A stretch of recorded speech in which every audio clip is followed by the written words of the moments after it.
Ya hey, ya Harry, hey, ya hoy. If All you right, say so. it smells like dwarves today. Welcome to Biblioventures The Hobbit, episode 5, chapter 6, Out of the Frying Pan and Into the Fire. From the Rosenbach Museum and Library in Philadelphia, Pennsylvania, I am Edward G. Pettit, and returning tonight as co-host is Dr. Sara Brown. Welcome back, Sara. Thank you very much. I'm delighted to be back and I can't wait to get into this chapter.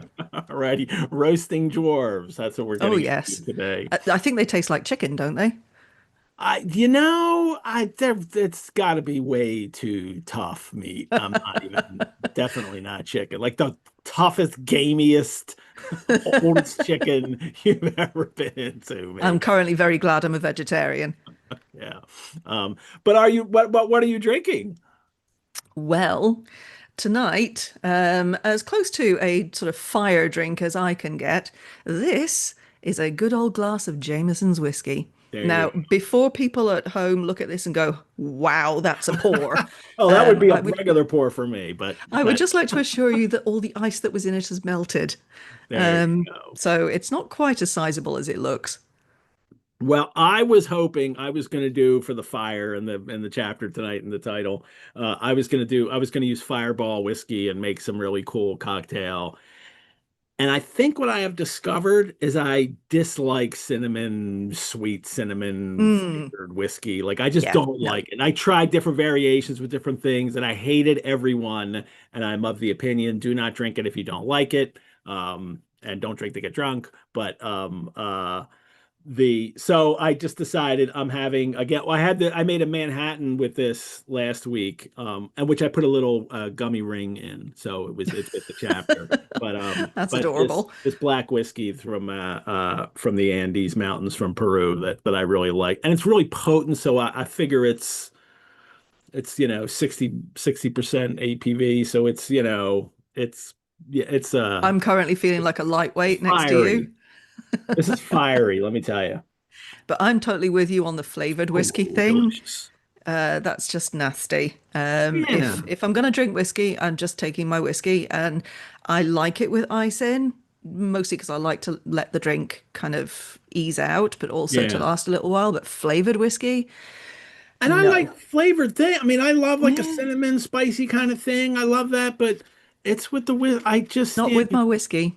I guess that's what it is. I should have if I had if I had a real heavy peaty smoky scotch, I would have done that for this, but I don't. All my scotches are not really very peaty right now. Mm. So I went Yeah. with the black See, whiskey, which is I'm not a fan of the old peaty whiskey either, and my dad loved it. My husband likes peaty whiskey, but for me, it's like drinking liquid dirt. So you can keep that as far as I'm concerned. I'm happy with my Irish whiskey. All righty. Well, what and tell us what you're drinking tonight if you are drinking, or non-alcoholic or alcoholic, that's fine. Put it in the chat. Hmm.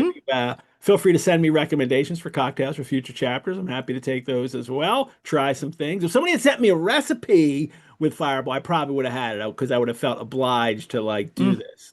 give that a try. So Mm, keep that in mind, people. If you send me something I don't even like, I may wind up drinking it on the show. So at least a taste of it. Um, mm. well, thank you all for tuning into this episode. We bring our Biblioventures series to you for free, and there are many other Biblioventures series already recorded that we've done over the years. You can watch on our YouTube channel. If you would like to support the Rosenbach through donation or by becoming a member, I would sincerely appreciate it. You can do this at our website, rosenbach.org. Your support helps us create programs like this and also care for our collections, including our first American edition of The Hobbit, which we just acquired, and our Mm. first American editions of Lord of the Rings that were once owned by Marion Moore. They were her personal copies.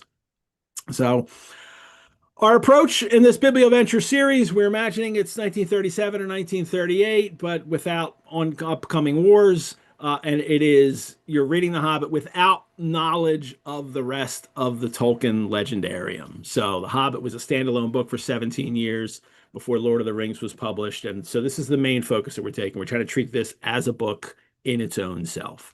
We'll have a segment at the end of the episode where we discuss aspects of this chapter that relate to Lord of the Rings or the greater legendarium. Maybe that's a surprise to you, thinking like last week, that's all you did was talk about the whole Lord, because that was the exception with Riddles in the Dark because of the changes that were later made and why they were made. So we just had to go through that. But no spoilers. We will not talk about later chapters of the book.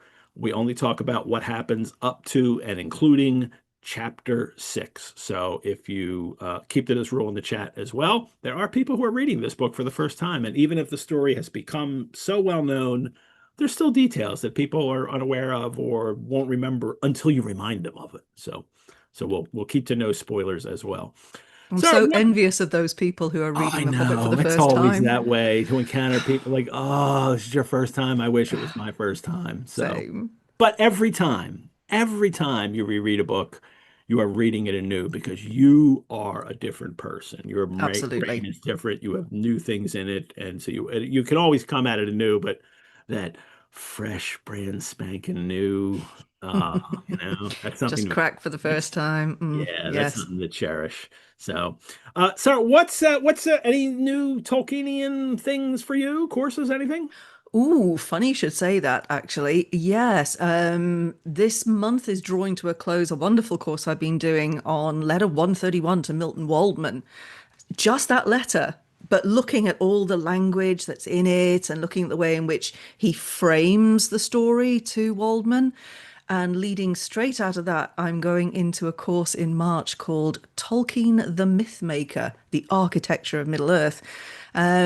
So what I'm doing there is I'm looking at all of the influences on his writing. We're going into some of the more obscure bits and pieces from the history of Middle-earth and looking at how he was developing his narrative.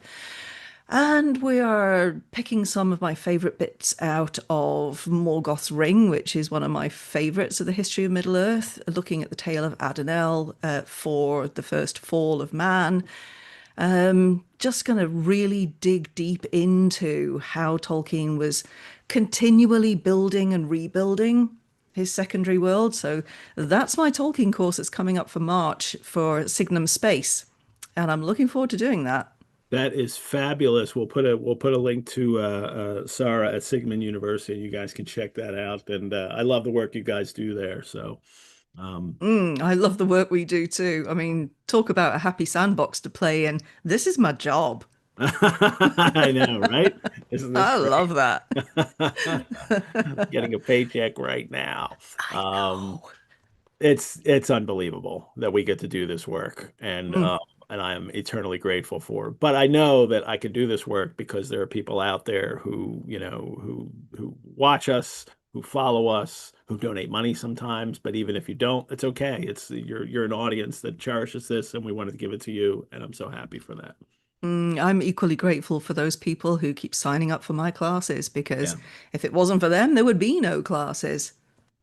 So always, always love to see people coming into my classrooms. Well, I mentioned last week we had covered Riddles in the Dark, and we did the whole, we did the original version, and then we did all the changes. Um, anything you'd like to throw out there about that about the most famous chapter of The Hobbit, which I got to do with Graham Cheatham, which is Hmm. absolutely fabulous. But any comments on Frodo finding the ring and Tolkien making changes? And that's such an unusual thing to do in a novel. It was such an unusual thing to do, but I mean, he had to, didn't he? Because once he'd actually clued into the fact that his new Hobbit was going to be all centered around this ring, he had to retcon it. He Yeah, had no choice. But I remember the first time that I read the original and I was thrown because it's so different. yeah, The tone is different. Gollum yeah. is clearly different. Bless us and splash us. My ring is Yeah, gone. My I present is know. gone. Yeah, Yeah, it's so different, and it's fascinating to see how when Tolkien rewrote it, he managed to imbue a sense of menace without, using too much description to make that happen. But Gollum's presence is so much darker yeah, and That riddle competition feels more tense, and everything that happens around that feels more perilous. And it's just his genius. A tweak here, a little change there, and suddenly Gollum is way more menacing. Yeah. And I love it when we get to put those two versions side by side and look at the differences. And it's a full creative decision because, especially the way he shaped it, he could have just said in Lord of the Rings, the characters could have just said that original story wasn't the real one. Here's the real. Hmm. But instead, we've got the whole change, which I know he didn't necessarily send to the publishers. They published it anyway, even though he hadn't fully committed to having it changed. But maybe that was the accident that worked out. Maybe if they had said, "Well, let's leave it," he would have, or he would have said, "Okay, we don't know." But Hmm. he didn't have to do that, and he did. And so I think it so enriches the experience to have It that does. done. And I think knowing Tolkien as we come to do when we read a lot of his work, when we read the background stuff, actually, I think for him, he had to do it because it had to make sense. The Yeah, Hobbit, when it was first written, wasn't written to be part of the wider legendarium. It was a children's story and it was standalone. yeah, He wanted to make it part of the legendarium, and to do yeah, that, he had to make those tweaks.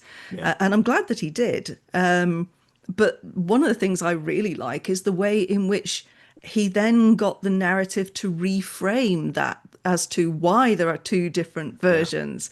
And I love the fact that he had that be something like, oh, well, Bilbo wasn't quite telling the truth when he first told the story of how he got the ring. And the second version is a bit closer to the truth. And I like that. Because of course he wouldn't tell the truth. Of course, he wouldn't tell the truth because the ring is a dodgy piece of kit. So it's going to make him lie. I Sneaky jewelry. think I'm blurring a little bit there. Let me restart. Mm, yeah. There we go. Um, well, yeah. But that's where we're at. Bilbo has found this ring from, some perfectly, inoffensive, well, I mean a little offensive, but willing to play by the rules and be nice when he has to be creature. Um, Hmm. and he has this ring of invisibility now, and he has escaped. And we'll note there's one little change he had to make in this chapter, but it's very small. We'll note that when Hmm. it's there. Um, but we're on to chapter 6, out of the frying pan and into the fire. Yeah. Before we start, Sure. and I'm really sorry to jump in here, but somebody's just asked a really interesting and important question in the chat, and I just saw it out the corner of my eye. Somebody's just asked, would Tolkien have been familiar with the myth of the Ring of Gyges from Plato's Republic? And the answer to that is, oh, yes, absolutely, 100%. And if you don't mind, I'll just explain a little bit what that Yes, means. please. Yeah, so in Plato's Republic, there's this tale of this person who comes across a ring, and the ring actually gives them invisibility. And this is a philosophical treatise. In other words, it asks you if somebody who is pure of heart finds a ring that will make them invisible, can they remain pure of heart? And it's an exploration of what would happen if you had the ability to become invisible. And this treatise goes on to talk about, and I'm paraphrasing this wildly, by the way, it goes on to talk about how even those who are pure of heart will be corrupted. Because stop and think for a moment. If you were given a ring and that ring would make you invisible, what would you do with it? What could you possibly do with it that would be good? And what Good are the for first me. things? Yeah, but what are the first things that come to mind that you could do with it? Now, I think it's really significant that Bilbo doesn't do a lot of the things that are suggested in Plato's Republic that could be done with it. And the Republic, it does not hold back. It talks about how somebody with this ability would rape and murder and steal because you could never be caught. Hmm. You would be guaranteed never to be caught. And so you might start out doing something small, but you would end up doing really terrible things because you wouldn't be caught. Yeah. And it's this whole idea of invisibility is actually a step down the path to evil, because one of the things that keeps you on the right path is the fact that you are visible when you do things, Hmm. but being invisible will push you down the path of doing things that are really bad. So the answer to that question, sorry, TLDR, the shorter answer to that question is yes, absolutely. Tolkien was familiar with Yeah. Plato's Republic and with the story of the Ring of Gyges, and is part of that blended into the Ring. Yes, yes, definitely, absolutely, in my opinion. Because of his Anyway, there classical you go. education, he's so familiar with this. He would know Yep, this very well.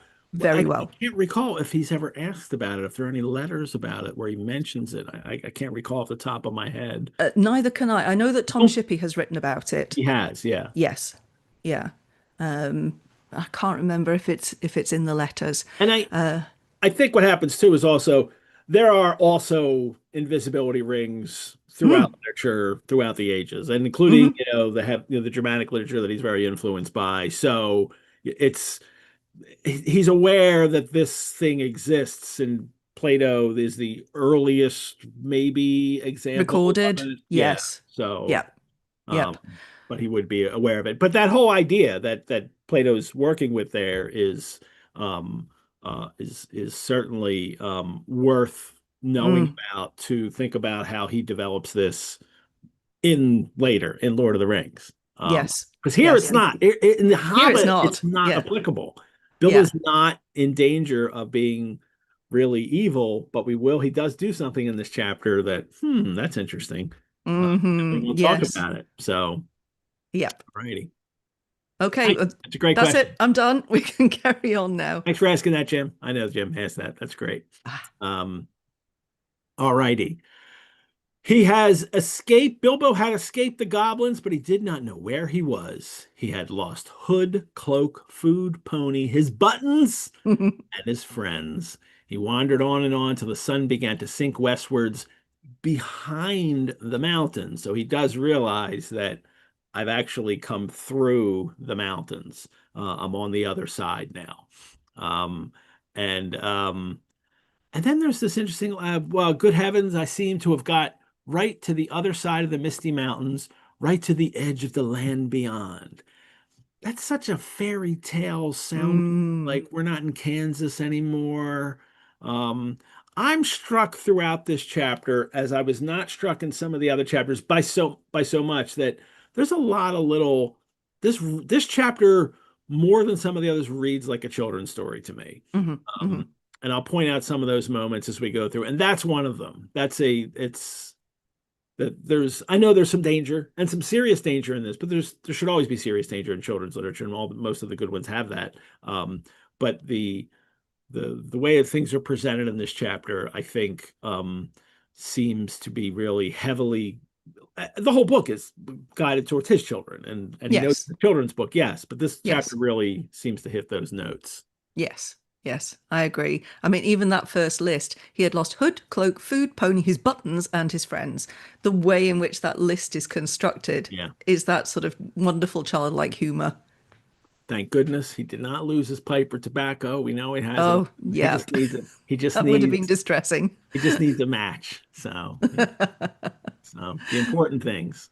So, um, uh, and then he decides he wondered whether he ought not, now he had the magic ring, to go back into the horrible, horrible tunnels and look for his friends. He had just made up his mind that it was his duty, that he must turn back. Um, First of all, his friends. I like that those choice of words there. It's not just the dwarves, the people who hired me. It is his friends that he thinks of them as, and there's no hesitation. Um, No. he's going to go back. And I even think that even if it doesn't have a ring, Bilbo's going to go back. This seems to be the kind of character that he is, the kind of character he has. Mm, yes. It's part of that development. Since chapter one to Mhm. this chapter, you can see him changing already, can't Yeah. you? That he's actually growing into the hobbit he's going to become. And he might be stopping for a moment and steeling himself, but I agree. I think even if he didn't have a magic ring, I think he would have turned back He's faced with the trolls. He doesn't immediately leave. He's like, I have to do something. I have to, prove myself in that situation. It didn't work out, but but he at least thinks that. And here, it's not even proving himself. People, I should go back and help because I've made it through. Hmm. Well, instead he hears voices, and it's not goblins. He realizes it's the dwarves, and he goes and he sees the Red Hood, and it's Balin doing lookout. Um, and but Bilbo still has his ring on, so Mm. Balin doesn't see him, and so he sneaks past him. Even though I'd lay my money that a hobbit could sneak past a dwarf. So we've had this earlier on. They've talked about how quiet they are, and even Bilbo thinks the dwarves are so loud, even though they think they're being quiet. So I wonder if he couldn't have done this anyway, but he uses his ring, he gets by them, and what he hears is they're all arguing. Gandalf was arguing with them. The dwarves are grumbling. Gandalf was saying they could not possibly go on their journey without leaving Mr. Baggins in the hands of the goblins. And I like what he says about him here, right? He says, after all, he is my friend. You have that there? Yes, Read that. yes. After all, he is my friend, said the wizard, and not a bad little chap. I feel responsible for him. I wish to goodness you had not lost him. And this is a good point here, isn't it? Bilbo's used the word friends. Hmm. Gandalf uses the word friend. The dwarves don't. Nope. And they don't want to go back and find Bilbo. No. Instead, they're grumbling about, well, why on earth did you bring him in the first Why place? had the wizard not chosen someone with more sense, more trouble than you so far? Drat him, I say. Yeah. I mean, this isn't great, is it? Yeah. But Gandalf plays the wizard card, right? He does. Yeah.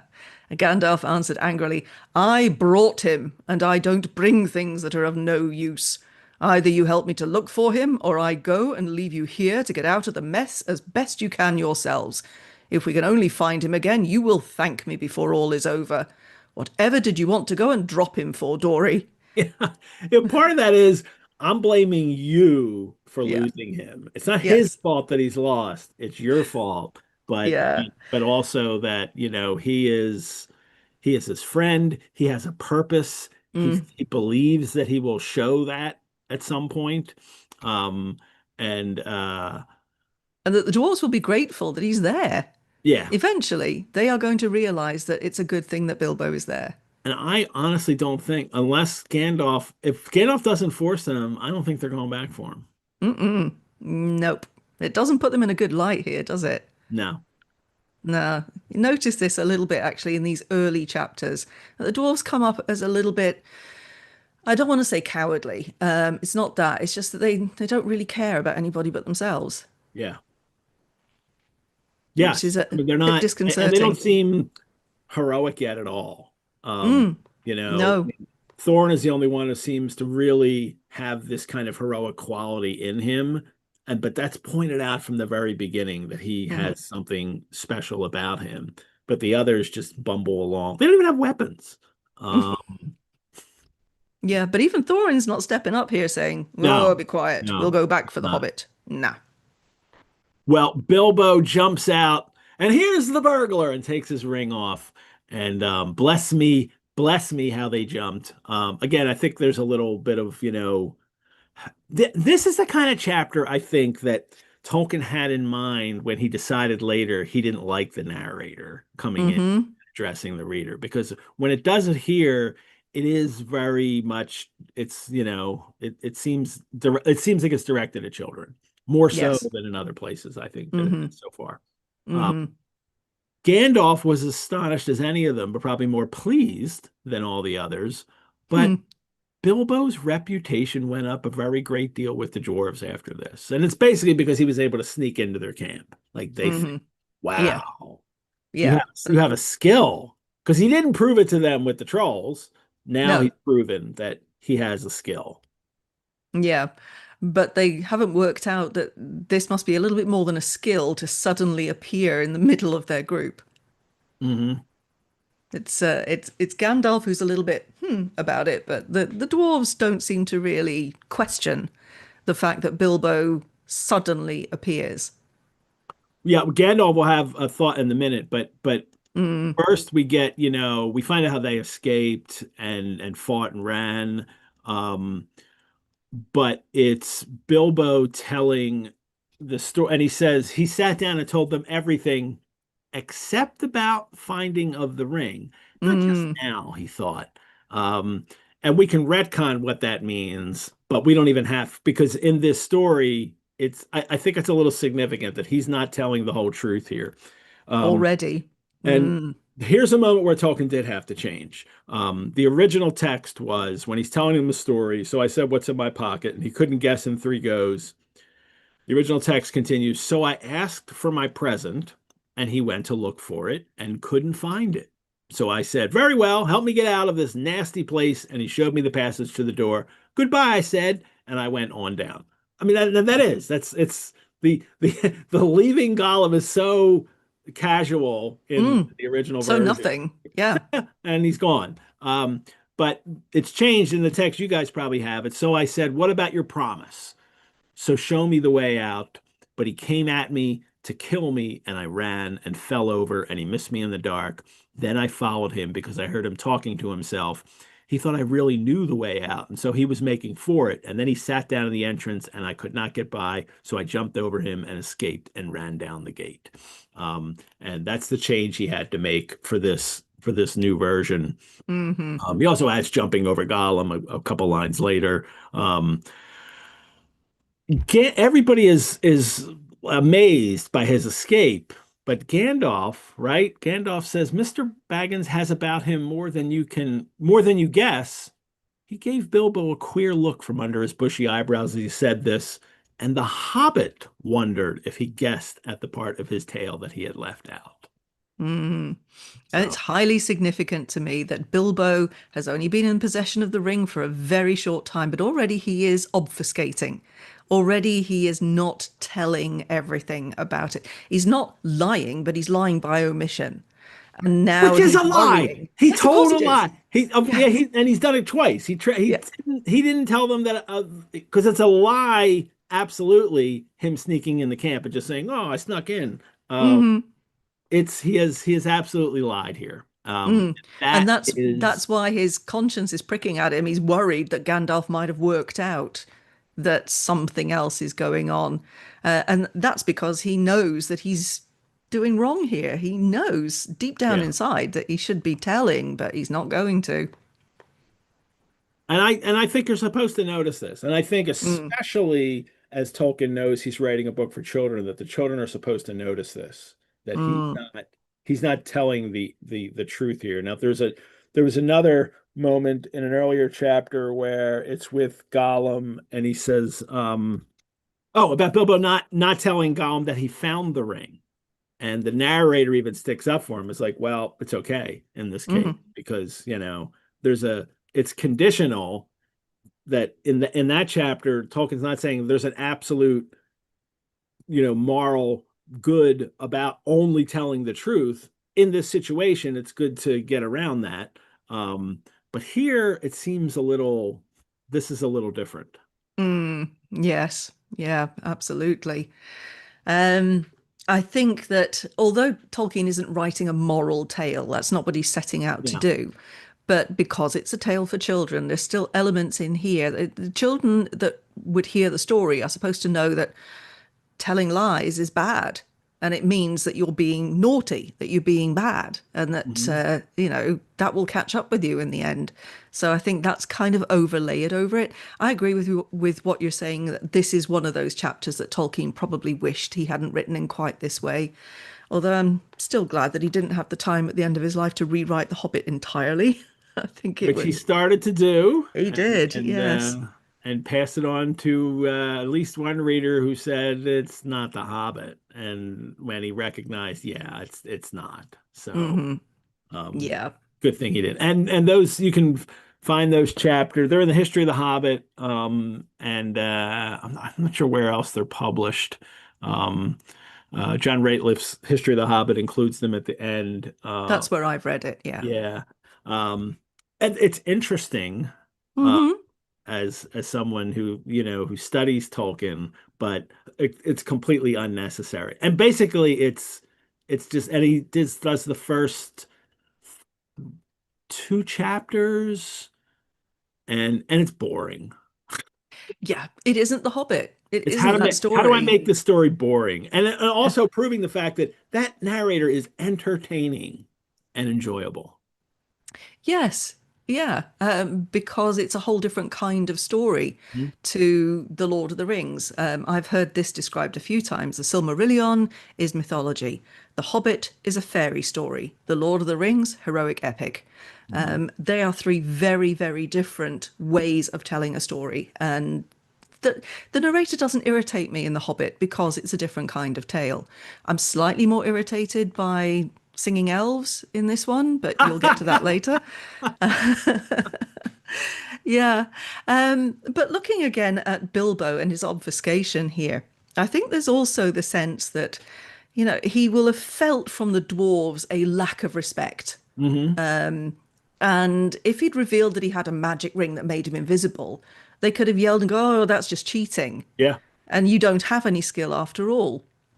And I don't think that he would want them to feel like that. It's kind of nice that the Hmm. dwarves are at this moment thinking, "Oh, this is impressive." Yeah. I think he wants to appear impressive to the dwarves, and revealing the existence of the ring would take that away from him. So I think that's built into it as well.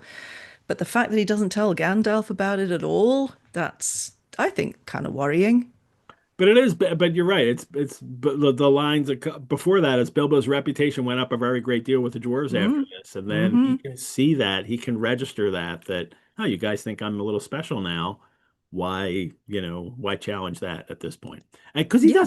he does say for now, Yes. yes. So For now. keeping that in his head. He's Yes. flying for now. Yeah. Later, I'll tell the truth. Yeah. But that for now is doing a lot of heavy lifting in that sentence. Yeah, yeah. Well, the Gandalf then, the wizard, to tell the truth, never minded explaining his cleverness more than once. So he goes That's very into the good. whole explanation, as he's already told the dwarves, that he and Elrond are very aware, had been well aware of the presence of the evil goblins in that part of the mountains. He knows that where this passage is. He says, "I must see if I can't find a more or less decent giant to block it up again." Or soon there will be no getting over the mountains at all. Block it up again, meaning that Mm. this is something that they've done in the past. Um, and then he also says, oh, and then he talks about the rescue. Mm. I think this is interesting. Uh, when he follows them in, and when they're all in there with the goblins, it says he sat down and worked up the best magic he could in the shadows. He had made a special study of bewitchments with fire and lights. Even the Hobbit had never forgotten the magic fireworks at old Tuke's midsummer eve parties, as you remember. Um, um, he's making a bomb. Essentially, yes. There. And even this special study of bewitchment of fire and light, they're weaponized fireworks. Hmm This is his skill.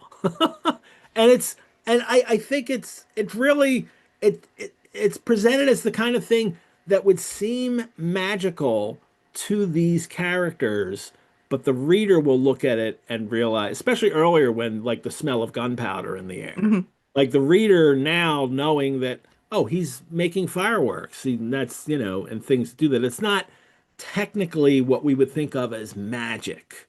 Uh, it Mm. has the appearance of magic to these people. Mm. Is it Asimov that says that any technology that you can't explain has looks just like magic? Yeah. That's horribly paraphrased, but I think it's that Yeah. idea, isn't it? Yeah. And so if Gandalf is able to do these things, even though obviously creating fireworks and Yeah. essentially bombs, that is technology. If the dwarves don't know what he's doing or how he's doing it, it's going to look like magic. And this is something I think that plays through The Hobbit. There's a whole different conception of what is magic and powers that Gandalf may have in Lord Hmm of the Rings. But in this book, I'm really keeping an eye on this because I haven't seen anything that I would literally say like, well, that's magical because it's involving some kind of weird special power that only a magical being would have. We haven't even seen that yet. We get No. hints of things like that, like the Valley of Rivendell and how time seems to change, but but we really haven't had much yet in the what we would traditionally call magic in a fantasy story. Hmm. Hmm. Yeah. That's fairy, isn't it? Faerie. Yeah, That kind of sense of something other, something yeah, outside yeah. of our That he's world. very aware of. Yeah. Yeah, yeah. But you're right. Everything that we see Gandalf do is actually explainable in the primary world. Hmm. So, yeah. Well, it took a wizard to keep his head in the tunnels and guide them in the right direction. So he's able to get the dwarves out of there. He can figure out the way out of this place. He knows there's a back gate. He knows if he goes in whatever direction, even in the dark tunnel, he can get them out. Um, Bilbo got out by luck, right? Because Hmm. and I went on about this for a bit last time that Bilbo is the lucky one in this Hmm. adventure. He's chosen because he's the lucky, the 14th, so they don't have the unlucky 13. He finds the key the trolls drop out of their pocket, on the ground. He finds the ring by luck. Man, he is luck Hmm. and that will and we'll watch how that plays out. I think that's a major theme in this book, and I think because of the changes he made to it, that becomes a diminished theme of the Hobbit. Is Bilbo's luck once Hmm. you know about what the ring is in the future. Uh, Mm. Yes, and in which point it becomes less lucky that he yeah, finds the ring. yeah. Um, Am I off yeah. base there? Is this luck is a thing here, and Bilbo seems to almost embody luck. I mean, it's not an algorithm. He's not, that, but that's what he has. Hmm. One of the things, but that seems to be Mm. the main thing, at least so far in this. And Tolkien makes a point of it. We Yes, we talked about luckily, here and there. So he does. Yes, and that will develop in the Lord of the Rings into you were meant to. It's yeah, more sort of providence yeah, than luck. But yeah, in The Hobbit, it's very much about luck. yeah. And I wonder if Gandalf, in a sense, senses that this is a lucky hobbit. There's something Hmm. about him that's going to be lucky. And so I don't know. We'll see how that plays out. Indeed. We also find out they have been there for well, he says the dwarves are going to come out soon. They could smell our footsteps. Today's Thursday, and it was Monday night or Tuesday morning when we were captured. Over 2 days. Yeah, what's It's happened like with time? at least 60 hours they've been in these dark tunnels traveling to get out of them, getting Mm. into them first of all and then getting out of them. Yeah, Um, but does it feel like that to the reader? Because it kind of doesn't. It feels like time has gone wibbly wobbly, timey wimey, doesn't it? yeah. So, Yeah, so it was one of those weird transitional time things, which almost makes it seem like it's like they haven't eaten for 3 days. Seems like a really long time. it does. You'd think Bilbo at least would be absolutely starving. Well, he is, and he mentions it He, several times. yes, but but of He's course a it's hobbit, only of because course he's going he's to. just remembering now that he's actually hungry. He's not Yeah. mentioned this before. He should have taken that fish from Gollum, let me tell you. Ew. Um, they uh but he says they've come out too far north. And I yeah, and I pulled out the map for this. Where's the map? Where's the Wilderland map? I'm a little I don't know, are we he says of course I'm going to go right to a map when I hear something like that. And it's included in the book. So here's the map, Hmm. and here's the in the center here. Here's the Goblin Gate right here on the mountain. So this is where they've come out. He says it's too far north. Was he shooting to come out here at this road? Or That's the because there's main no road through other the old way. forest. Like, Mm. you know, like I mean, if he was thinking of come out further, I mean, this is where Rivendell is, so I feel like well, you didn't really come out that far north. I mean, it's just right there. Um, But yes, but it would have been handier if they'd come out the lower road that leads to the old ford that that's what they goes. were shooting for. Yeah. Um, so they have to get over some space, and it does make. I guess it does make sense because he knows that the goblins are after them. Now they've got to hurry to also go south instead of just trying to cross, the river, the great river of Wilderland, which they will have to cross. Yes, and of course he would want to head for the ford, because that's the marked crossing point. Yeah, yeah. So, all righty. Anytime we can go to a map, we're going to a map. Why not? They There's my screen. There we go. Um, Bilbo's hungry. We have a hungry hobbit. Suddenly aware he had not had a meal since the night before last. Uh, That is a and long time for a hobbit. But they have nothing. They have no food. They have no supplies. They have no ponies. They're just on their own. And Gandalf is Gandalf. Very well. We must just tighten our belts and trudge on, or we shall be made into supper, and that will be much worse than having none ourselves. Um, so Bilbo, though, can't help. He nibbles a bit of sorrel, which Hmm. I don't know what. I had to look that up. It's a leaf. It's almost like it looks like a little spinach leaf that just Hmm. is wild. Yep, it is edible. There you go. So he nibbles But on it's that.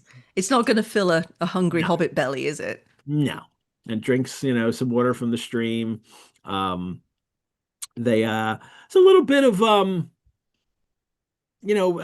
nature writing here, which Tolkien Hmm. is so gifted at. It's not a ton here. It's just the bushes, the long grasses between the boulders, the patches of rabbit-cropped turf, the thyme and the sage and the marjoram and the yellow rock rose. It's like almost like a Dickensian list. Like, oh, I've got to list all these things that he loves. But uh, but it's But always there. he sets the scene, doesn't he, Yeah. with all this wonderful nature writing. You can actually picture where they're at and how they're traveling, and you get the Yeah. picture of what goes on right here in this paragraph. It's And they wonderful. start this landslide with the rocks all pouring down and sliding away and slipping, rattling, crackling slabs and stones and all come pouring down at them. But they make it through just this little natural danger. But it's also a little reminder too that it's not just out walking in the woods. Mm. It's dangerous outside as well, just by the nature of the territory, of the terrain that you're in. Hmm. Yes, because of course, when Tolkien writes nature, he may love nature, but he doesn't make it all on the side of good. Nature can be perilous too. Some trees are good and some trees are not good, and some places, some landscapes are good and some are not good. Yeah. There's a little line here. I hadn't caught this before. Um, there was no wind that evening to bring even a sea sighing into the branches of the trees. It's a lovely Mm. line, It's a beautiful line. but sea sighing struck me that that's a kenning. That's an Anglo-Saxon kenning. Now, if people Mm-hmm. don't know, these are the Anglo-Saxons love you, and the Norse did these too. They're uh, um, compounds that represent another word. In Beowulf or Old English, you've got Hronrada, the whale's road means the sea, or even the swan rod means the sea as well, the swan's road. And you find these throughout their poetry. This is one of the things that they did, these kennings that they're called. Um, Mm-hmm. and seasighing is a kenning. It's a kenning for the wind. And now I have to be on the lookout for these through this. I should have gone to my Tom Shippey and immediately looked up what he says about Tolkien and kennings because he probably does. Yes. And and then I even thought, and I didn't, I forgot. I meant to do this for the show today and then I forgot because now I'm thinking like he probably says sea sighing as a cat. And I'm like, I didn't see it myself. It was in my head already from that. But I am going to look that up. But it did strike me of that. And it's just part of the language and part of that literary tradition that Tolkien is very aware of, and you know Yeah, you does find kenning very well. scattered through his poetry too. Yeah, yeah. It's quite a That common was one of the technique. reasons I had it in my notes to ask you because I wondered if you'd come across something like this specifically in the poetry that you guys have just done. But Yes, on many occasions. I wish I could draw one straight into my brain, but alas, at 1 a.m., this is not going to happen. And I should have looked these up as well because, you're quite right. This is a wonderful example of a kenning. But yes, there are quite a few examples scattered throughout his poetry. His poetry is just so wonderful. I recommend everybody to spend a bit of time with it. well, they come up to a clearing here, an opening where no trees grew. The moon is up, shining into the clearing, but somehow it struck all of them as not at all a nice, but it seems like it would be nice. Uh, Mm-hmm. but they, there was nothing wrong to see, it says in the text, and then they hear the howling, Mm-hmm. a long shuddering howl, and it is wolves. Mm. I That's love going to this. put the hair up on the back of your neck, isn't it? I love this little bit about Bilbo that there were no wolves near his home, but he knows the noise because a cousin, one of his elder cousins on the Took side, had once been a traveler and used it to imitate the wolves to frighten him. And and that's Bilbo now, right? Mm-hmm. He's now the Took off traveling, encountering things that his adventurous cousin did as well at some point. Mm-hmm. I love this bit here too from the narrator. Even magic rings are not much use against wolves, especially against the evil packs that lived under the shadow of the goblin-infested mountains over the edge of the wild on the borders of the unknown. I love all this, making it more specific as it goes on. Yes. Um, Wolves of that sort smell keener than goblins and do not need to see you to catch you. Um, Mm-hmm. this is, it's not necessary. It's the narrator. It's not necessarily Bilbo, but it applies to what he could think in this situation that, because he doesn't know if wolves can smell him that well. But the narrator does and is telling us, the reader. So we're now privy to Yep. this information that if we think that, well, he's got a magic ring, um, reminding The us, narrator's telling us that that won't work. yeah, Yeah. that's not going to help. And wolves. Well, then he'll tell us. It tells us about the wolves here, and I think I think it's true that wolves are just like spiders to Tolkien. He must have not really liked. Well, he hates spiders, and we see that Yep. all throughout his works. There's no good spider in a Tolkien story, and I don't think there's a good wolf ever either. He, Nope. yeah, he's in that evil wolf tradition. Yes. Well, he actually has werewolves in the Silmarillion, Yeah, actual werewolves. The ones that you get in The Hobbit. They never say, oh, these are different wolves. The wolves in The Lord of the Rings are wargs and they're strange and yeah, yeah, but these are wolves, but they are. I think he's drawing on the that ancient fear yeah. of the wolf and that sound and the fact that once upon a time they were a distinct danger to human Hmm. beings all across particularly northern Europe. But one of the things that I'm looking at here in these two paragraphs at the top is his overuse to me of exclamation marks. And this is something that it's not that usual for Yeah, Tolkien.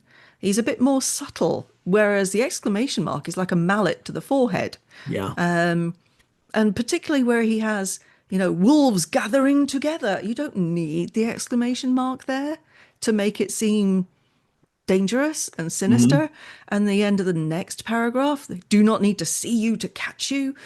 He's ramping it up, but it's going over the top. And Yeah. I think this is for children.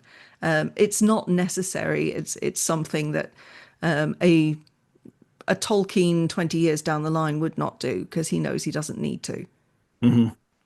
Is it maybe this again, this is him telling this is how I think children need want to hear a story. And And later he realizes he doesn't like that. So, but then later doesn't know the difference between the things you can that are still good and the things that are maybe pushing it a little too patronizing. Um, Yeah. I mean, I'm betting that Tolkien was a great storyteller, oh yeah, actually. It must have been marvelous for his children sitting around the fireside listening to dad telling them stories. yeah, But I bet that even he would know that if you tell it in a more soft, sinister way, yeah, it's much more terrifying than yeah. a scary, shouty exclamation mark. And we get the evidence because he Mhm. recorded himself doing the Riddles in the Dark chapter, which I shared the link on our Facebook group. You can find that easily online. And he did chapters from Lord of the Rings. It is, especially here in the Riddles, him doing Riddles in the Dark, I just imagine this is what it was like Mhm. for his kids to hear him, do the story for them. Except they didn't hear that version. Mm. They heard the other They version. heard the other Like, oh, version. it was kind of nice in the end. In the end, he was like, "Yeah, sure, I'll show you the way out." Um, so yeah, but it's nice that we have those things. Well, here again, we have the proverb, escaping goblins to be caught by wolves. And it became a proverb that we now say, out of the frying pan and into the fire. I don't know. I always said as a kid, escaping goblins to be caught by wolves, didn't you? Much more interesting. Yes, that would be a much better proverb. The up the trees quick, and he gets everybody up the trees. Um, and it again, it's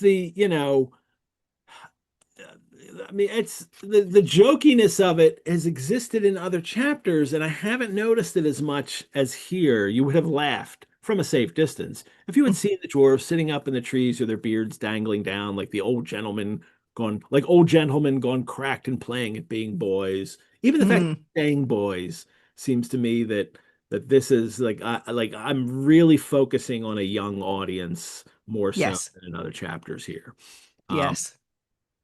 and Dory, Bilbo again nearly gets killed, but he doesn't because he's lucky. Well, here he's not really lucky because Dory just climbs out of the tree and helps him up, even with the wolves. The wargs come tearing at him, Hmm. and he just gets up himself in time. And Yeah. then, Notable, though, that even at this point, when the dwarves have a little bit more respect for him, they still don't immediately think we have to help the Hobbit, who's even smaller than us, to get up into the tree so that he's yeah, safe.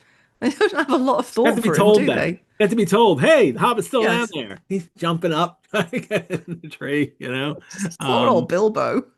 so Gandalf could have jumped down and got him, that's for sure. But he's way up in the top already. So Mm. now we find out what kind of wolves these are, and it becomes specific now. Even the wild wargs, for so the evil wolves over the edge of the wild were named, cannot climb trees, and we find out that this glade is their special meeting place.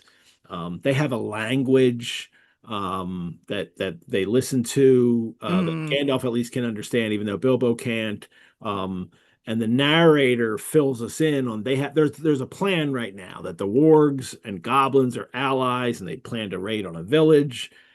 We find out the goblins use wargs like horses; they ride on them. Um, uh, that he's really like he's creating another kind. These aren't wolves; these are wargs, and he seems to go out Hmm. of his way to really explain this.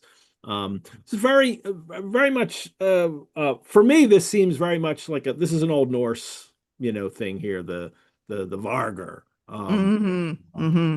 The factor into they're big, powerful, evil, usually wolves who factor in the Old Norse stories, Odin and Ragnarok, and that's a kind of mythic creature, just like the trolls were. But in this case, it's not as common to most people if you don't know these northern European traditions or Hmm. stories.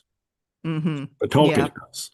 Tolkien does, yes. And so, whether we know it or not, he's flavoring his wolves to make them just that little bit strange, that little bit different.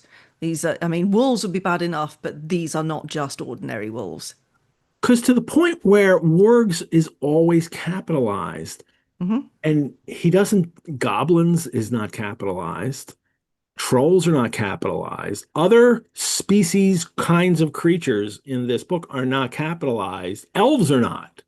Hmm. Hobbits are not, but wargs are. Yeah. So I don't know if he's really trying to draw our attention to it or is unconsciously himself drawing attention to it.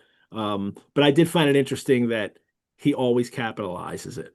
So, and you can really tell when it's Yeah. wild wargs. So you're like, well, then Yep. you can really see the capital W of it. Yeah, because he doesn't capitalize Nope. wolves. Those are lowercase. Yeah, Tolkien has a habit of this, what seems like random capitalization. You can see it throughout his works. You can Hmm. see it throughout his letters. He does it, and it's always to draw attention to Yeah. that word, to give Mm. that word a certain emphasis. Hmm.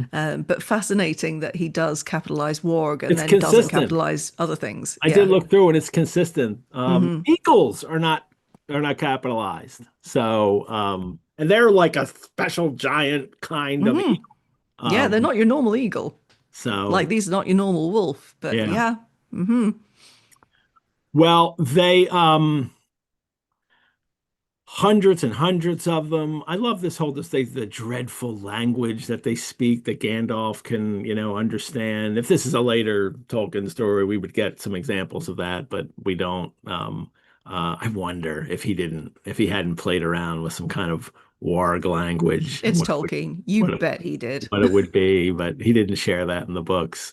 Um, and but they were going to do Gandalf listens. They were going to raid this village and with the goblins and then we get like a little almost like a size like and by the way there are settlers in this Mm. area um very much like settlers in areas of wilderness that have happened and who come into conflict with the natives of those areas um and but this, in spite of the dangers of this far land, bold men had of late been making their way back into it from the south, cutting down trees, building themselves places to live in and among, in building themselves places to live in among the more pleasant woods in the valleys and along the river shores. Um, and there's settlers in Wilderland. I find fascinating that he even bothers to bring that in. This like there's like none of that matters No, to it's not important what to the will narrative. happen in this Mm. chapter. And it's yes, it's world building, but I find it interesting the specific kind of world building when he's identified this land as wilderland and come up with that new word for wilderland and constantly emphasizing the wild and going over the edge of the wild. And here he has the problem that has gone on throughout, history of humans going out into the wild and facing the dangers there and coming into conflict with other kinds of creatures there. Mm. And that's all, it seems to me, just all wrapped up in this chapter. Mm. Mm. Yeah.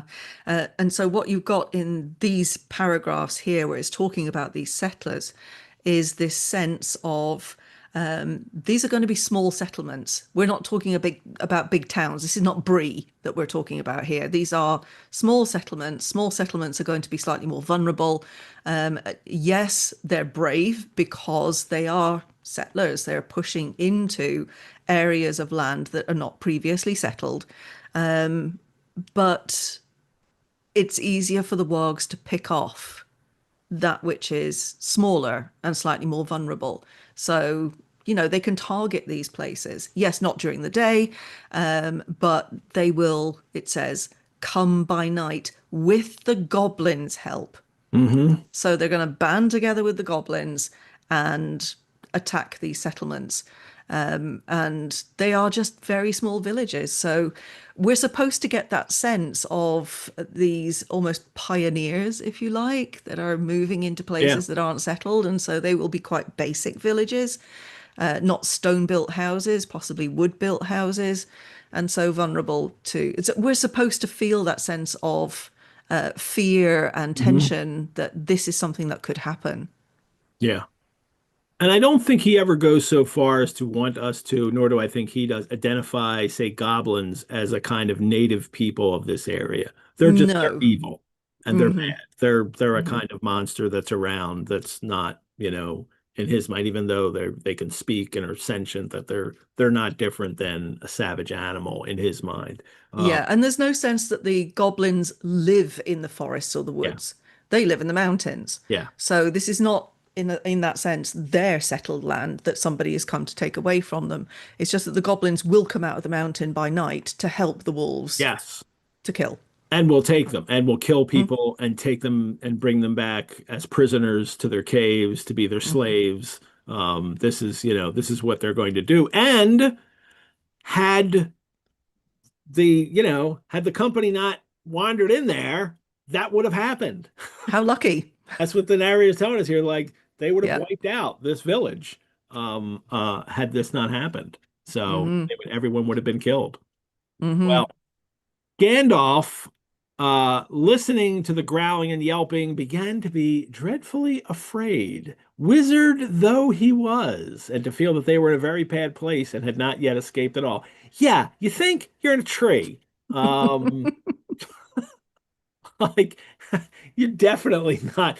Don't climb the tree. Um, Now you're stuck. so yeah. Um, and then he gathers pine cones. He sets one alight with a bright blue fire. And again, it's like that seems magical. Ooh, it's blue and it's fire, and he could just create it, but yeah, it's like a firework, right? Uh, Whizzing down among the circles, strikes one in blue, there's one in red, one in green. They are weaponized They're fireworks. fireworks again. Yes. Again, that he's doing them. And this is the what do we know about Gandalf as a wizard? What is he special at? He seems to know a lot of stuff. Hmm. Um, he's really great at creating fire weapons, which are very much like weaponized fireworks, and he's a good sword fighter. He can swing a sword pretty well. Uh, Hmm. you would think that that's not necessarily like that's more like a warrior. But it's I think that because we have conceptions about fantasy stories and wizards, and also we know, if you've, gone on and read other Tolkien, you see Gandalf do things other than this. But so far, for his first readers, he's very careful about his wizard and the abilities that he has. He's not Merlin. He's not No, Merlin right now. no. No, that's really important actually, because if you have a Merlin or if you have a wizard that can literally abracadabra and all the Yeah. wolves are gone, Hmm. that's a boring story. Hmm. Suddenly, all of the tension, all of the peril is gone. So, what you need is a wizard whose powers are limited. Yeah. You don't want someone who can wave a hand and the wolves and the goblins all blow up, Hmm. because that just doesn't make for an interesting story. It might look good if you were filming it, poof, poof, poof, and they're all exploded. But actually, that's just dull. Well, yeah, well, they're colorful though. No, they're pretty, but It it's just changes not the an color. interesting story. It's You not, you yes, it's yeah, it's you need the something peril. special. Yeah. So, and it is, he may look like a Merlin kind of wizard, even though he probably has the Odin Wanderer, Mm, image that we've talked about in the first episode. Um, uh, Tolkien has that kind of image in mind. You can't, he looks like this is a Merlin, wizard kind of look that he's given him here. Um, but he's not that kind of wizard in this book so far. So we'll hmm. see. So that's one of the things I want people to pay attention to is what kind of wizard is he? What does wizard mean in The Hobbit? Don't think Hmm. about wizard in Lord of the Rings. Know that this was an original conception in this book, and let's see where he takes this idea of him. Um, Hmm. He Alrighty. does point out that the fire is horrible and uncanny. Yeah. I love that use of uncanny. Oh, yes. Yes. Um, So obviously there's something but again, other. that's a perception, isn't it? Hmm. That it's that would be a perception from the character. Like this seems like oh, it burns them horribly. Well, yeah. Because it's Especially, fire. especially if you have a fur coat on for some of the creatures, it's going to burn them and go into them. Yeah. But yeah, If you look at the etymology of uncanny, I think we might actually get to the heart of what's going on here because uncanny, it traces back to the German kennen, the verb meaning to know, as in to understand. Uh-huh. And unkennen is something that cannot be understood. So uncanny comes from that. There you go. And so it's a horrible and uncanny fire because the wolves don't understand what's going on. They can't explain, why is this burning me? What is happening here? And it doesn't stop burning unless they actually roll in the dirt to stop the fire, which is kind of how you stop fire when you're being burned by fire. You Yeah. roll. But But yeah, I think also they're in trees. It's just I cannot feel even first time readers that you got to think like you're in a tree. You don't want to start fires underneath you. no, no, it's a choice. It's definitely a choice, especially if your specialism is checks notes fire, not water. Yeah. So yes, but I wonder if that choice of uncanny there is really deliberate on Hmm. Tolkien's part. And because he does seem very deliberate about his word choices, I would suspect that it really is. Yeah. Thank you. All right, everyone. Let me take this moment to thank all of you for watching this episode. As a nonprofit organization, the Rosenbach Museum and Library depends on the generosity of friends and supporters like you to keep programs like this free and accessible to thousands of fellow biblioventurers worldwide. I hope you will consider supporting the Rosenbach and this show by donation, which you can do at our website, or by becoming a member. Membership gives you free museum admission, discounts on programs and courses, and early access to registration. You can learn more about how to become a member on our website. We have a great many programs and courses at the Rosenbach, including many online. You can still register for many of our online reading seminars. I'm sorry, you can still register for some of our online reading seminars, as several have started. A couple are sold out. The Dickens Bleak House is sold out. The Anne Bronte is sold out. There's also Stendhal's Charterhouse of Parma, which starts very soon. Shakespeare's Green Worlds with Sir Jonathan Bate, and a course called Brief Wonders Latin American Short Fiction. But of special interest might be the medieval T.S. Eliot course, in which Dr. Mhm. Mary Alcaro will lead readers through looking at the medieval works that inspired the modernist works of T.S. Eliot, the assassination of Thomas Becket, inspiring his murders in the cathedral, the writings of the mystic Julian of Norwich, Arthurian Grail Cycle, Canterbury Tales. You'll read some bits of these there's some Dante I know in this. You'll read some bits of these. You'll read some of the medieval works. You'll read Eliot's works. It's going to be a fascinating course. I can't wait for it. That That one sounds there's amazing. still room for, and you can register for that. If you're looking for more Biblioventures, I also do a Sherlock monthly show that airs once per month, covering all the Sherlock Holmes adventures, one story at a time. All the previous episodes of that are available on the Rosenbach's YouTube channel. There's also shows on Dracula, Frankenstein, Jane Eyre, Pride and Prejudice, Sherlock Holmes, Pickwick Papers, Jekyll and Hyde, and Christmas Carol. They're all available to watch on our YouTube channel for free. And there's also a Biblioventures Hobbit group page that we use on Facebook where we all comment all the time about all kinds of things and share information. It's a lot of fun. I invite you to join that as well. Back to the story. Well, now we have this strange cut to like completely outside of their perspective story. Hmm. And that's cut to the Eagles. Um, as a Philadelphian, everything here means something different to me. Um, this is I think I got that reference. there you go. Uh, what's all this uproar in the forest tonight? Said the Lord of the Eagles. He was sitting black in the moonlight on the top of a lonely pinnacle of rock at the eastern edge of the mountains. I hear wolves' voices and the goblins at mischief in the woods. Are the goblins at mischief in the woods? Um, this is a strange. This is the first time, right, that we've Mhm. been outside of Bilbo's or the narrator's perspective. It seems Yes. like we're getting a whole new view perspective change in this story. Um, he didn't have to. He could have just had them show up, but instead we get their presence first. Him creating them as Tolkien creating them as a kind of another creature, another being involved in this world. I mean, I guess I'm answering myself. Is that why that it's Um, not just coming across them yeah. and Yeah, I think maybe it is that this outside perspective gives us a different view of the eagles when they arrive to the view that we would get of them later in the book, which Mhm. needs to be more, oh, wow, here they come. Yeah. This is, here we go. I need to go into this situation and figure out what's going on. It's fascinating, isn't it, that we take a step back here.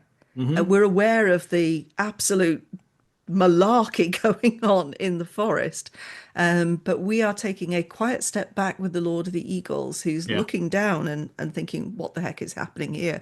But yes, I think it's about establishing their majesty, Hmm. their hugeness, Hmm. and their significance, because Yeah. he tells us about the eagles in the following passages Yeah. that I think establishes just how important they are, that they are not, nice. They're not kindly. They are not kindly birds. Eagles are not Yeah. kindly birds. Some Hmm. are cowardly and cruel. Hmm. But the But not these ancient ones. race, yeah, but the Hmm. ancient race of the northern mountains were the greatest of all birds. They were proud and strong and noble-hearted, and they hate goblins. So It's establishing them as being on the side of yes, Gandalf and the dwarves and the Hobbit. or we at least have the same enemies. Yeah, yes, The that. enemy of my friend, or the yeah. So, Yeah, well, the no, so enemy the of my enemy of enemy is my friend yeah, or there you go. something. So Yeah. because they're not even, joined up with people. But Hmm. we'll find that out towards the end of this. But they seem to hate evil creatures, and they're above it all. Given Mm. what the kind of creature it is, they're just lofty up there. You can all do what you want down there. We don't need to be a part of that. Uh, Hmm. uh, um, and but they don't like goblins, and they will swoop them. They'll stop them doing wicked things. Yeah, but they don't set out to hunt them. No, It's not like they are deliberately, oh, let's get rid of the goblins, let's make this place clean of goblins. It yeah, doesn't seem to be like a task that they have, but if they see them, then they yeah. will chase them away. So, I think that's an important distinction. mhm. So we've had that like cut to that, like somebody's up there, eagles are up there watching what's going on, and now we're right back into the thick of it here, Hmm. into the fire, out of the frying pan into the fire here. And the goblins, the wolves are running around on fire and starting fires all over the place, and the goblins finally come up, and they think it's hilarious what's going on to the wolves. Some of them actually sat down and laughed. Um, and then they realize right away, like, oh, well, we'll just take this. They see the dwarves in the trees and Gandalf, and they just, well, we'll just set fire to the trees. Hmm. They Yeah, recognize that oops. right away that That's they a can flaw do in that. Gandalf's plan right there, isn't Um, it? and then they sing song. Well, the other songs in a sec. But in between the two songs, Gandalf is defiant. Um, but we'll do the song for the first song. Read the first song, 15 Birds. 15 birds in 5 fir trees, their feathers were fanned in a fiery breeze, but funny little birds, they had no wings. Oh, what shall we do with the funny little things? Roast 'em alive or stew 'em in a pot? Fry 'em, boil them, and eat them hot. It's very similar to the kind of troll attitude. Yeah, yeah. They're And great. You want the and second one? and fun and also fun. I mean, and Yes, they are funny. it's evil, funny, Yeah, and I know to make that palatable, but it's just entertaining. it is. Yes, it is. Burn, burn, tree and fern, shrivel and scorch, a fizzling torch to light the night for our delight. Yahey! Bake and toast 'em, fry and roast 'em, till beards blaze and eyes glaze, till hair smells and skins crack, fat melts and bones black in cinders lie beneath the sky. So dwarves shall die and light the night for our delight. Ya hey, ya hurry hey, ya hoy. I love the yeah hey, yeah howdy hey, ahoy. And that one gets grimmer and grimmer as it goes on. Does, doesn't it? But then we get a yeah hey, yeah hurry hey, ahoy. So So it's again, like almost like slap the pirates. They're thighs. like they're almost like pirates here A little bit, yeah. these songs.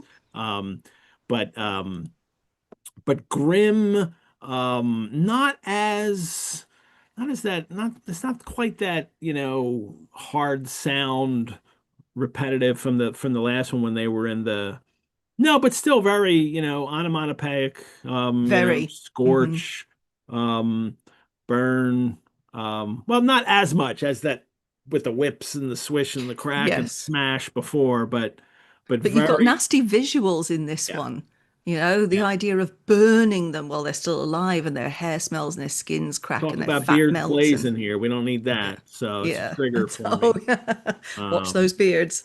um, all these years, it's shocking I haven't burned my beard off smoking as much as I do. Constantly lighting things up right in front of my I hair. hope you're touching wood as you're saying that. Unbelievable it hasn't happened. So, um, Gandalf is defiant. Go away, little boys. It isn't bird nesting time. Also, naughty little boys that play with fire get punished. But we even get he said it to make them angry and to show them he was not frightened of them, though of course he was, wizard though he was. Again, Hmm. that it is there he knows they're up a tree, they're fire around them. Uh he's got no other he can't, there's no lightning bolts or water gushing. Don't think his fireworks are going to help right now. Fireworks are just giving them ammunition. Um, and he is ready to just leap. Hmm. Um, he climbed to the top of the tree. The sudden splendor flashed from his wand like lightning. Well, there you go. As he got ready to spring down from on high, right among the spears of the goblins. That would have been the end of him, though he would probably have killed many of them as he came hurtling down like a thunderbolt. But he never leapt. Just at that moment, the Lord of the Eagles swept down from above, seized him in his talons, and was gone. That's a mic drop moment. That is the we all you Philadelphia people know it, right? You all know the fight song. That's where the fight song comes in. There's a fight song for the Eagles, for the Philadelphia Eagles. Okay. Yeah. All right, Fly, fair. Eagles, fly. And everybody knows it. And even just me saying that, it's going off, and everybody knows at their heads right now. So that's all we need to do. Um, say Sports that all the references. time. Oh yeah. So I even make sure I have my Eagle little football up here today, right behind me. There it is. Is that what that is? Yeah. Okay. You can Sports barely see it. references. They're Barely not my see. specialty. Usually around there somewhere, but I made sure it was in view this time. Uh-huh. So um they the Eagles come down and uh, um it's just I mean the Eagles save actually they only come down to save Gandalf. Yes. Yeah, the Lord of the Eagles just snoops him up and that's it.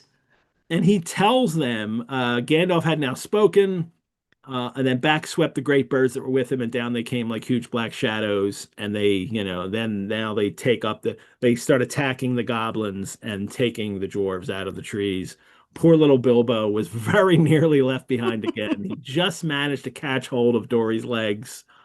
He's lucky. Again, he's lucky. Um, just catches his legs and Bilbo's swinging in the air with his arms nearly breaking. And it's just in time. Bilbo had escaped only just in time. As soon as they get Bilbo, as soon as he's out, the trees just completely burst up in the flames. So um, uh, they get him out, and then even flying back because they fly over the land here, and it's I couldn't imagine, so trying to hang on to Dory's ankles. And then even when he finally just slips and falls off, the flight is over. He's right at the rock, at the Eagle's air. Again, very lucky. Yeah, Bilbo is lucky. Um, we'll get a picture in the next chapter in the next episode of an eagle and Bilbo. So we know that, we know that they're big. And but I thought this was interesting. In the text, Tolkien never states that these are giant Nope. birds. Um, and there's really no reason to think I mean, even some of the early illustrators drew them as just kind of like just a little extra large eagle. Hmm. That's it, just extra large, not giants like they're from, King Kong's, Skull Island, kind of, birds where they're, massive. But that is what he has in mind. And we know Hmm. that because there's a picture that we'll see next week. But I do find it interesting that this text actually doesn't say that at No, all anywhere. no, So no. that they're that big. But I think we're supposed to infer that they are bigger than usual because if they can swoop up a Yeah. whole wizard, then they're Yes. going to be bigger than usual. But yes, it doesn't say that they're giant. That they're not giant, but they are Mm. giant, and we'll just know that. Hmm. I'll say that now, just because we're going to know it anyway, and it's in your book. If there's a picture, it's right there. So, and his early, although not the first British did not have color plates. Nope. It wasn't until the second printing of the first edition that they added color plates. But the color plates are in the American right from the start. Yeah. Well, the British publisher didn't want to take the chance on an untried book and an untried author because color plates were so Yeah. expensive, and it would have put the cost of the book up, and it was for children. So they kept it to black and white.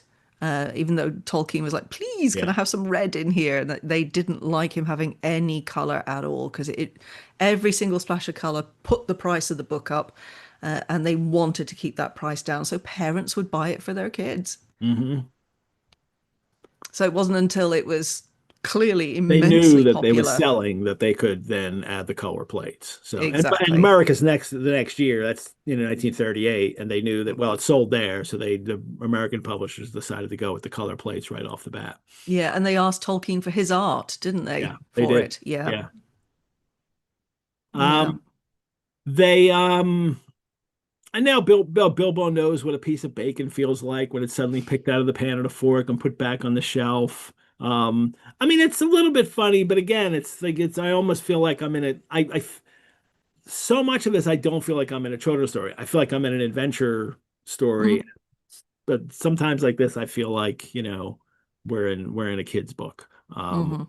And um but I do love this. The eagle only sharpened his beak on a stone and trimmed his feathers and took no notice. I Oh, love they are that. so beneath Yeah, yeah, this eagle's notice. yeah. Why am So I listening to that? yes, not even a full big human. This is just some little child rabbit. Yeah, snack. Yeah.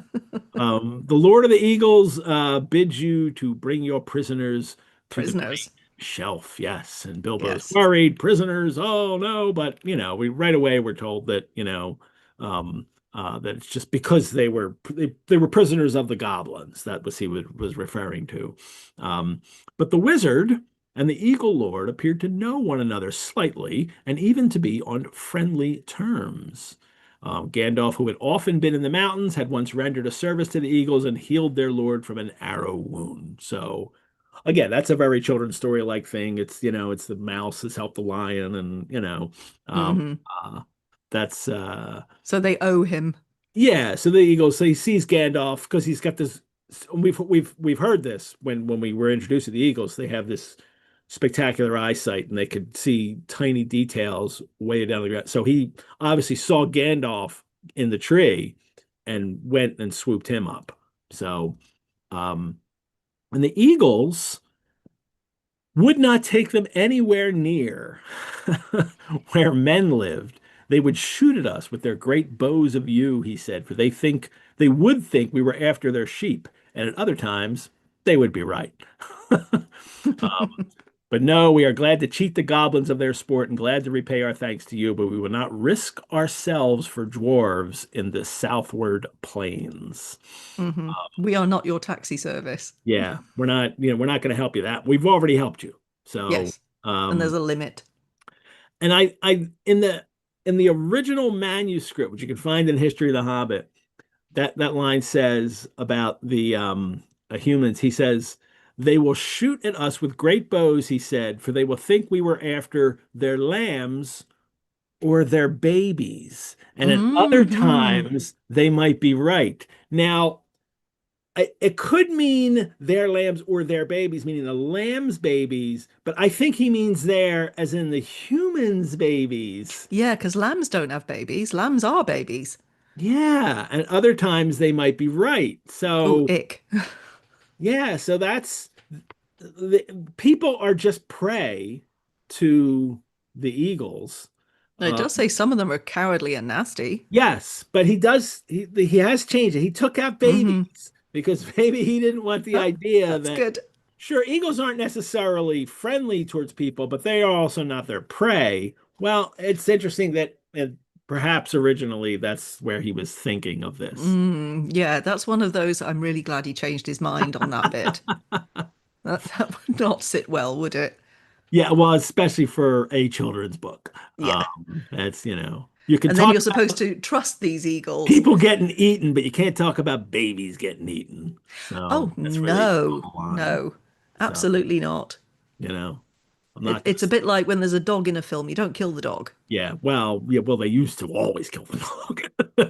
I was like, Yeah, if there was a not dog watching in an that old film. film, that dog was doomed. And Yeah, not watching that film. Oliver Twist, so Yeah, they it don't do it now. used to happen, not now. So anyway, um, well, now we have this. Now we have it's not the dwarves burning. We get this great dwarf barbecue on the rock that I want to go to.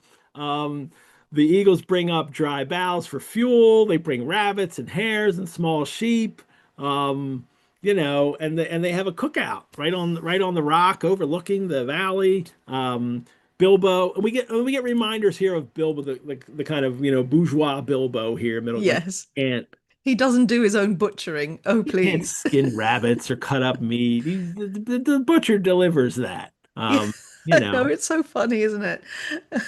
We're reminded sometimes of just how middle class he is. yeah.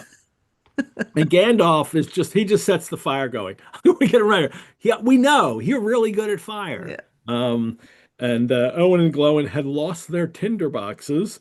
Dwarves have never quite taken to matches even yet. I love that, an anachronistic thing that he's got going on Right. there, but Yeah. it serves as a joke. It's an intrusion of the primary world, isn't it? Yeah. But Bilbo thinking, why don't you read the last paragraph there to finish up the chapter? Love to. So ended the adventures of the Misty Mountains. Soon Bilbo's stomach was feeling full and comfortable again, and he felt he could sleep contentedly, though really he would have liked a loaf and butter better than bits of meat toasted on sticks. He slept curled up on the hard rock more soundly than ever he had done on his feather bed in his own little hole at home. But all night he dreamed of his own house and wandered in his sleep into all his different rooms, looking for something that he could not find, nor remember what it looked like. Hmm.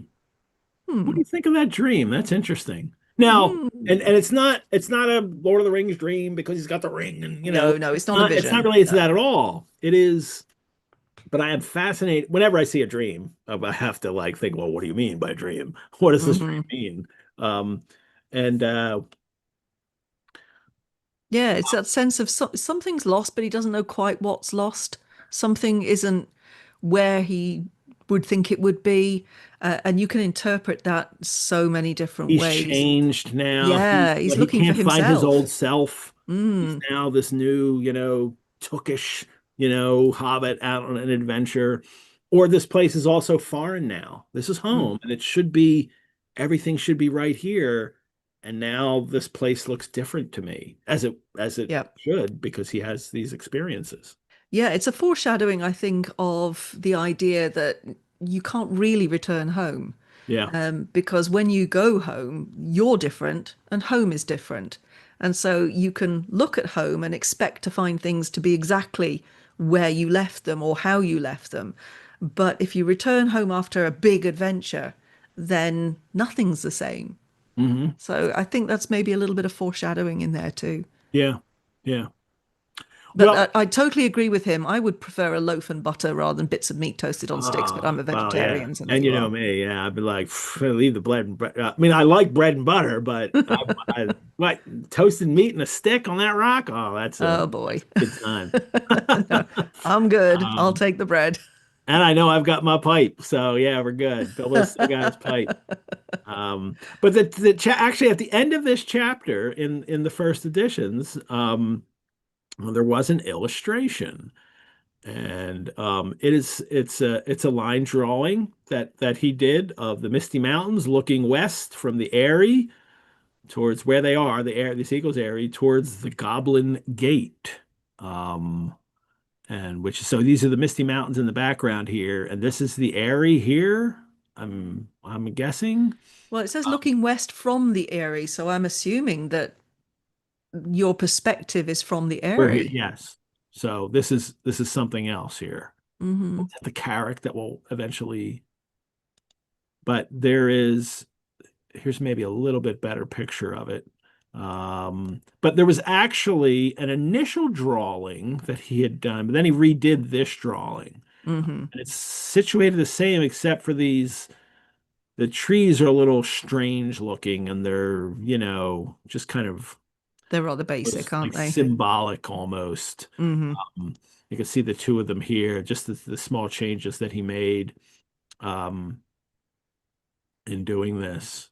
But this is it's an otherworldly landscape. I think even here, we understand that it's mountains and there's trees, Hmm. but it looks a little unusual. Hmm. I like his black and white line drawings, actually. Yeah. I really do. I think they're quite atmospheric. Hmm. I'll ask Rob Berry about this next week when he's on. Oh, it must be nice to have an art person. Yeah. Oh, it is. So, and our person who's also a Tolkien person. So, yes, Nice. that's nice. So, well, I have very little for the Thanes book for this chapter. Um, I that bit about Gandalf and Elrond knowing about the gate. Um, Hmm. we will see if you know Lord of the Rings. This is the point, everyone, where if you don't want to know about Lord of the Rings, this is, if you don't want to know this stuff, this is where you mute it for a bit until I Log say, out. no, just mute until I say goodbye. I Okay, always want to fair. say goodbye to you, and tell you what's coming up next week.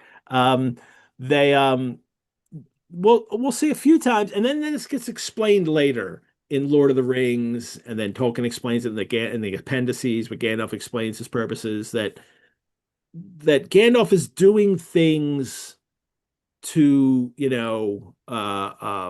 change because he knows something he knows about the necromancer and that it's really Sauron and he's going to change the world. And but even the mention in this chapter that he and Elrond knew about the gate and we're looking for troll, we need another giant to to block it up again, almost seems that he's already got this idea in his head that Gandalf knows that things that he's doing, he knows what's coming up here, and maybe he's taking them this way to change this kind of thing.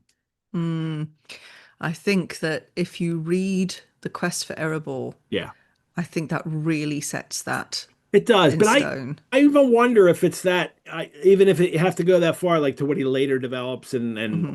retcons it, that it does seem to be here in a sense that the fact that Gandalf would mention that he and Elrond knew about the goblins there Hmm. still led them close to where, like, as if like I was looking for that new front gate. Hmm. I didn't want to tell you guys that I was looking for that new front gate. Um, I think so there are various things that Gandalf does yeah. that are a plan that is different to this plan Mhm. throughout the story, and that's definitely one of them. Yeah. Hmm. I There's mentioned a that. Go ahead. Sorry, go on, please. No, I was No, going to change to something else. So. oh, so was I. So you go first, and then Oh, I'll all go right. after you. Well, I was going to say Bilbo's dream. We've already talked that. Like that could take on different resonance later. That the ring has changed him. So and that's like he's a different person now that he has this ring. That would make complete sense that he would have a strange dream like this soon after getting the ring. That everything Hmm. seems wrong. Um, but the other bigger thing was that the Eagles. This is the first time the Eagles have come to save the day, and it will be come the kind of thing that even he had to stop himself from doing because it seems like an answer. Hmm. It's a very Deus ex machina answer to a situation that he has to be careful about this. But the Eagles are Yeah. coming. Is. And that's why you get that perennially irritating question. Why don't they just ask the Eagles to take the ring to Mordor and drop it into the fire? The Eagles will say no. Right, because the Eagles of Manway are not your Uber. Yeah. Do you mind? They're not gonna. They have no idea. They have no way they're gonna do. No, they're not playing a part in this. They're doing their But, own thing. but Leave they them do. alone. Well, they wind up making decisions when certain things happen. Hmm. They've made that decision to do that. Right. This eagle sees Gandalf and says, "I'm going to save him," and he does. And then, because Gandalf, he knows him, he's like, "Hey, could you get my friends? They're right there," and they rescue them. But that they're not going to be directed usually to do things. So Hmm. they're going to make those decisions. So Yes. talk a Yeah. little bit about that, the of Manway.